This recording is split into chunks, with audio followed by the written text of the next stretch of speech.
हाय, आज मी गेले होते कुन्हाळीमध्ये. Hi guys, good morning. सकाळ सकाळी ना नूडल्स खायची खूप इच्छा होत होती, म्हणून नूडल्स बनवले आणि देवाला नैवेद्य दिलं.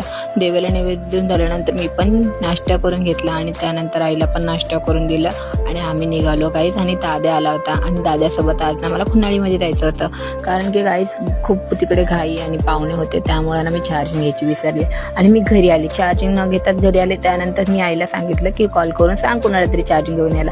मग नंतर माझी आईने दुसऱ्यांची चार्जिंग घेऊन आली आणि मला ती चार्जिंग रिटर्न करून माझी चार्जिंग आणायची होती, म्हणून मी दादासोबत निघाले.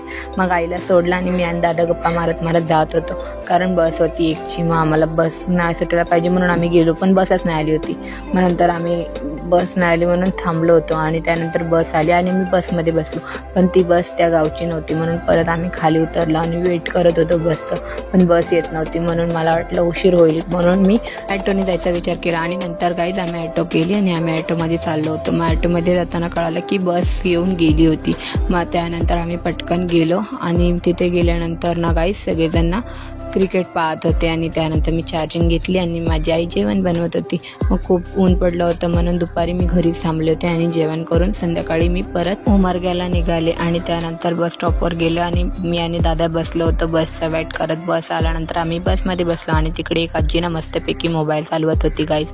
आणि त्यानंतर आम्ही अन्नाच्या गाड्या कळालो. Okay guys, bye bye.